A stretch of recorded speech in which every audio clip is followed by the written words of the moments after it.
Arunachal bike ট্যুরের আজ ৮ম পার্ট। আর এই পার্টে আজ আমরা জাং ফলস থেকে বেরিয়ে পড়েছি একদম ভালুকপাংয়ের উদ্দেশ্যে।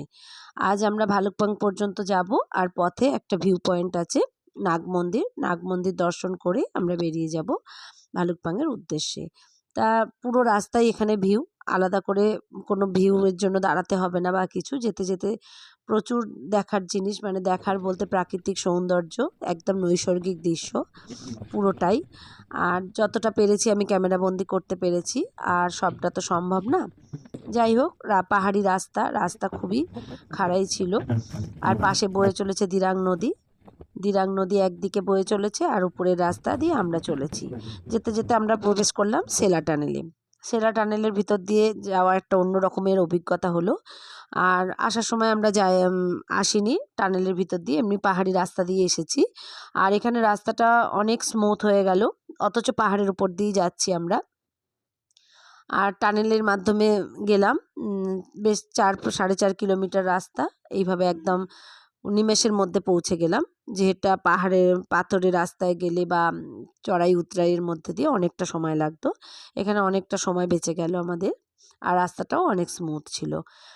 বেশ অন্য রকমের একটা অভিজ্ঞতা হলো এই টানেলের মধ্যে দিয়ে যাওয়ার, মানে ভীষণই ভালো লাগলো। আর যে অনেক রকমের অভিজ্ঞতা সঞ্চয় করেছি আমরা এই ট্যুরে, তার মধ্যে এটিও একটি ছিল। ওই যে লাইট দেখা যাচ্ছে, ওখান দিয়ে আমরা বেরিয়ে যাব। একদম খুব কম সময়ে চলে এলাম বেশ খানিকটা রাস্তা, মানে এক পাহাড় থেকে অন্য পাহাড় একটা টানেলের মাধ্যমে আমরা পুরো পৌঁছে গেলাম। আবার টানেল থেকে বেরিয়ে আবার প্রাকৃতিক সৌন্দর্য দেখব। হ্যাঁ, অবশ্যই দেখতে দেখতেই আবার চলবো এরকমভাবেই। আর আমাদের সাথে আরও কিছুজন ছিলেন, তারা এখানেই আমরা বিচ্ছিন্ন হয়ে গেলাম। ওরা অন্য পথ ধরবে আর আমরা চলে গেলাম আমাদের গন্তব্যে। আমাদের আজকের গন্তব্য একদম ভালুকপাং পর্যন্ত যাওয়া। এই যে পথটা পুরোটাই এরকম দৃশ্য। আর মাঝে মাঝে অনেকগুলোই ফলস ছিল, মানে ঝর্ণাগুলো দেখছি, ছোটোখাটো ঝর্ণা। রাস্তায় আমরা আলাদা করে আর থামিনি, কিন্তু খুবই ভালো লাগছিল। আর ভিউ পয়েন্ট তো ভীষণই সুন্দর, একদম মানে বাইকের পিছনে বসে একটুও বোরিং না, মানে চোখ সরানো যাচ্ছে না, এতটাই সুন্দর। মানে প্রাকৃতিক সৌন্দর্যটা এতটাই খুবই সুন্দর, ভালো লাগছিল মানে দেখতে। এটা হলো টানেলের অপর প্রান্ত দিয়ে আমরা চলে যাব একেবারে পাহাড়ি রাস্তায়। এইভাবে দুটো টানেল পার করলাম আমরা। আর টানেল পার করার অভিজ্ঞতা পাহাড়ি রাস্তায় একটা অন্যরকমই হলো। মনে হচ্ছিল একেবারে সমতলের মধ্য দিয়েই যাচ্ছি। আর টানেল থেকে বেরিয়েই যখন এই দৃশ্যগুলো দেখছি পাশে, আরও ভালো লাগছিল। এই যে টানেল ছাড়িয়ে বেরিয়ে এসেছি, এবং এখানে বেশিরভাগই আর্মিদের গাড়ি আছে, এবং পুরো এলাকাটাই আর্মিদের এলাকা।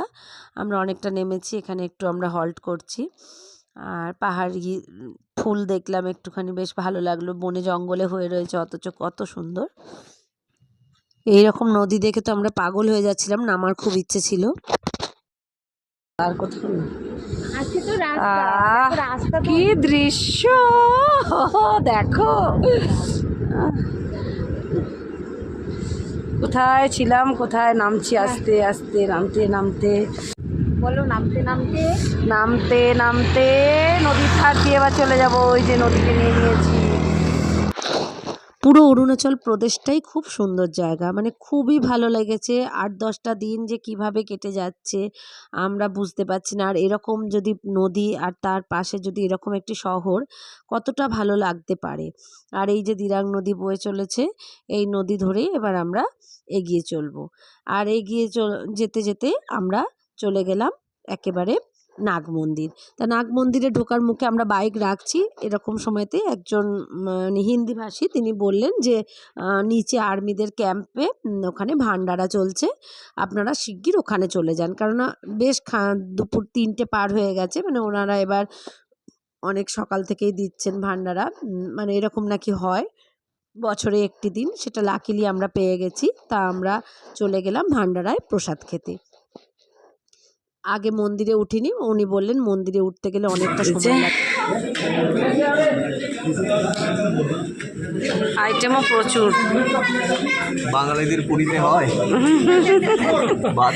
অবশ্যই অবশ্যই, থ্যাংক ইউ। রকম আমাদের অভিজ্ঞতা হলো।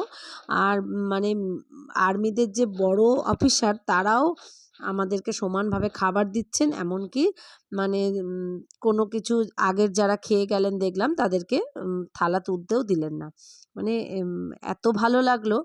আর ওনাদের মুখে বাংলা শুনতেও খুব ভালো লাগলো, যে ভাত না হলে বাঙালিদের চলে, এই কথাটা খুব মানে সুন্দর করে ওনারা বললেন। খাওয়া দাওয়া হলো, এবার মন্দিরের পথে আমরা চলেছি। অসাধারণ খাওয়া দাওয়া হলো।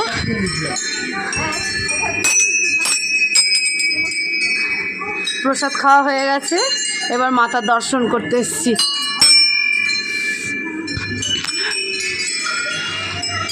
এটা যাবার রাস্তাটা।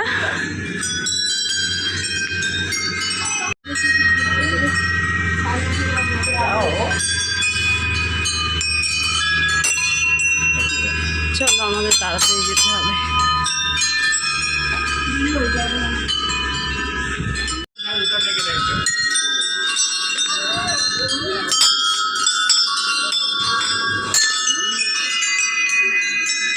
খুব গরম লেগে গেছে, অনেক সিঁড়ি উঠছি।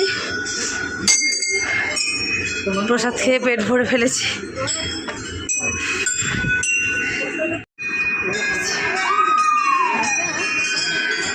এখনো মন্দিরে পৌঁছায়নি, দেখাচ্ছি ভিউটা। দারুণ দারুণ, ভীষণ সুন্দর।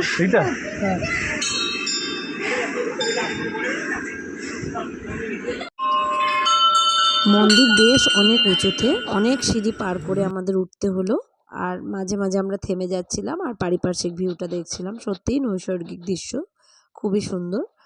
তা যাই হোক, কষ্ট হয়েছে, উঠতে তো বেশ কষ্ট। আর যে কোনো সিঁড়িতে উঠতে গেলে একটু কষ্টই হয়, নামার সময় ভালো লাগে।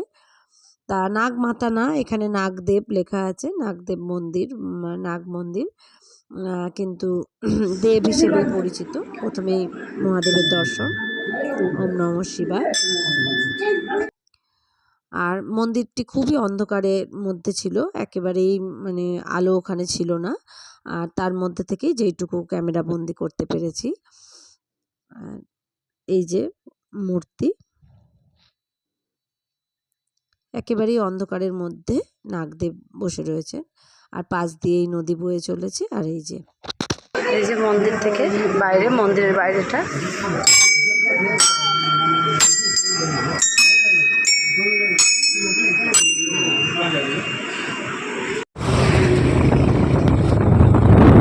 পুরো জার্নিটাতেই আমাদের ভাগবতী খুব সাথে ছিলেন, নাহলে এত সুন্দর প্রসাদ পাওয়া আমাদের কথা না।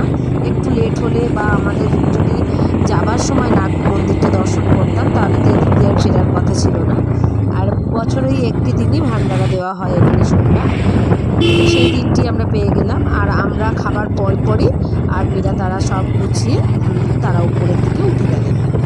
আমাদের গাড়িকে বাই করে আমরা মন্দিরে ঢুকেছিলাম, তারপরে আমরাও বেরিয়ে এলাম মন্দির দর্শন করে। আর এরকম প্রাকৃতিক সৌন্দর্য নিয়ে আমরা চললাম ভালুকপাঙের উদ্দেশ্যে। গধূলিবেলার মানে এত সুন্দর পরিবেশ, এত সুন্দর দৃশ্য, যা কল্পনার অতীত। সত্যি কল্পনায় আমাদের ছিল না যে এত সুন্দর আমরা একটা ট্যুর করবো, বা এভাবে বাইকে এত মজা করে আমরা কাটাতে পারবো 8-10টা দিন। আর তার থেকেও বড় কথা, এই নাগ মন্দিরে এসে একটা সুন্দর অভিজ্ঞতা হলো। এটা মানে এনাদের সাথে পরিচয় হয়ে এত ভালো লাগলো। আর্মি অফিসাররা কারোর বাড়ি মালদা, কারোর বাড়ি মুর্শিদাবাদ, কেউ আমাদের বর্ধমানেরও আছেন, আমাদের পাশাপাশি জেলারও রয়েছে। সবার সাথে কথা বলে আর এইভাবে অভিজ্ঞতা সঞ্চয় করার জন্য আমরা এগুলোতে আর আলাদা করে আর এই যে আকাশের নানান রকম রূপ পরিবর্তন, এইটা আমাদের একটা অভিজ্ঞতা, মানে ভীষণ ভালো অভিজ্ঞতা। আর মনে হচ্ছে কেউ সোনা ঢেলে রেখে দিয়েছে, মানে সোনার খনি দেখতে দেখতে আমরা চলেছি। এত সুন্দর বিকেলের আকাশটা আর পাহাড়গুলো, যে মানে রোদ্দুর পড়ছে, একদম পড়ন্ত বিকেলের রোদ্দুর পড়ার পাহাড় যে কত সুন্দর হতে পারে সেটা আমরা নিজের চোখে দেখেছি। এবং ফ্রেন্ডস, আজকে আমরা অনেকটা নেমে গেছি, ভালুকপাঙে আছি আমরা। এখানে এখানকার সেরকম কিছু দৃশ্য দেখানোর নেই। আশপাশ আমরা পেট্রোল পাম্পের সঙ্গে একটা হোটেলে আছি। এমনি রুম খুব সুন্দর, সব দিক খুব সুন্দর। এই যে আমার রুম, এই যে লাগেজ গোছানো হয়ে গেছে, এই যে রুম, এমনি সবই ঠিক আছে। ওয়াশরুম, আর এই যে ওয়াশরুম, এমনি সব দিক থেকে সব খুব ভালো। আর এমনি বাইরের পাহাড় বা সানরাইজ এসব কিছু দেখার এখানে কিছু নেই। অনেকটা যেহেতু নেমে এসেছি, তবু দেখিয়ে দিচ্ছি আমরা কোথায় আছি। পেট্রোল পাম্প, তার সাথে এই যে হোটেলটা, এই যে আমার ব্যালকনি, এই যে ব্যালকনিটা, এখান থেকে এই যে দৃশ্য, গাছপালা ছাড়া কিছু দৃশ্য দেখানোর নেই আজকে। এই যে, আর ওদিকে ওরা লাগেজটা প্যাক করছে আজকে, সেটুকু দেখাতে পারবো না। ওই গাছগুলোর পাশ দিয়ে একটা সরু লেন আছে, ওখানটা ওরা দুজনে গাড়িতে লাগেজ প্যাক করছে। আর এই যে পরিবেশ খুব সুন্দর। রাত্রিবেলা গাড়ির ঝামেলা ভাবছিলাম যে খুব হবে না, বেশি রাত পর্যন্ত পাম্প হয়তো খোলা থাকে না, বা আমাদের সারাদিনের টায়ার্ডনেসের জন্য হয়তো ঘুমিয়ে পড়েছি। ওখানে একটা মনে হয় ঘরের সাথে মন্দির বা কিছু একটা আছে, বুঝতে পারছি না ঠিক। আমি অনেকক্ষণ থেকে চেষ্টা করছি দেখার, নাকি বাড়ির ওপরেই ঠাকুর ঘর বানিয়েছে ওরকমভাবে, আমি ঠিক বুঝতে পারছি না ওটা। আর এই যে এইটাই হচ্ছে এখানে কিচ্ছু পাওয়া যায় না। মার্কেট কালকে গিয়েছিলাম, শুধু লাইন দিয়ে শুধু ওয়াইনের দোকান, ওয়াইন শপ। যারা ওয়াইন পছন্দ করেন তারা এখানে এসে মানে থাকলে একদম খুশ হয়ে যায়গা। আর এমনি কিচ্ছু নেই। দু একটা হোটেল আছে, আমরা এই 16 আনা বাঙালি আনা দেখা যাচ্ছে যে লেখাটা, ওইখান থেকে আমরা কালকে খাবার খেয়েছি। রান্না ভালো, একদম ঘরোয়া রান্না। আর কিচ্ছু পাওয়া যায় না। ভাবছিলাম টুকটাক কিছু কেনাকাটা করব। আমরা তো মার্কেটের ওপর দিয়ে কোথাও যাই না, আমরা জাস্ট রোডের ওপর দিয়ে যাই। ভাবছিলাম এখানে একটু দাঁড়িয়েছি যখন, একটুখানি কিছু কেনাকাটা করব। না, কিচ্ছু না। বিস্কুট চানাচুরের দোকান একটা দুটো আছে, আর সব ওয়াইন শপ। এখানে ওষুধের দোকান কম, ওয়াইনের দোকান খুব বেশি, অতিরিক্ত বেশি। হয়তো ওয়াইন খেলে ভালো থাকা যায়, ওষুধ লাগে না। যাই হোক, সেটা জোকসে পার্ট। আর এখানে আর কিচ্ছু না। আর চেক পোস্টটা মানে 2 মিনিট হেঁটে গেলেই আমরা চলে যাব আসামে। আমরা আছি অরুণাচল, 2 মিনিট হেঁটে গেলেই আসামে ঢুকে যাচ্ছি। কালকে গিয়েছিলাম, বেশ মানে একটা অন্যরকম অভিজ্ঞতা। তবু জিজ্ঞেস করেই যাওয়া হয়েছিল। ওদের ওখানে যারা সিকিউরিটি গার্ড আছে বললো হ্যাঁ যাইয়ে কোই বাত নেই। আমরা কোনো ডকুমেন্টস নিয়ে যাইনি, তাই জিজ্ঞেস করে গেলাম। কিন্তু একটা অন্যরকম আমার খুব ইচ্ছা ছিল যাওয়ার, যে ওই লাইটটার ওপাশে আমি যাবই। তা ওপাশে আসাম, এপাশে অরুণাচল। আসামেও একদম ছোট্ট ওই জায়গাটা, হয়তো গৌহাটি বা ওই দিকে হয়তো অনেক বড় মার্কেট। এখানে কিচ্ছু নেই, কিছুই পাওয়া যায় না। যাই হোক, এবার বাড়ির দিকে যেতে হচ্ছে। আজকে আমরা শিলিগুড়ি পর্যন্ত যাব হয়তো, আর আগামীকাল আমরা একদম ব্যাক টু হোম। এবার সত্যি বাড়ি টানছে। অনেক পাহাড় ঘুরেছি, অনেক কিছু দেখেছি, মানে কল্পনারও অতীত যা দেখেছি। সব কিছু তো দেখানো যায় না, সব দেখাতে পারবো না ক্যামেরায়, আর আমার ফোনে অতটা নিতেও পারছিল না। যাই হোক, কিন্তু প্রচুর জিনিস, প্রচুর, মানে পুরোটাই ভিউ। বাইকে আসার এটাই মজা, কোনো কিছু বাদ নেই। মানে আশপাশ যে চালায় হয়তো চালক অত দেখতে পারে না, কিন্তু আমরা পিছনে বসে ভীষণ সুন্দর, ভীষণ আনন্দ করেছি। একদম নৈসর্গিক দৃশ্য দেখেছি।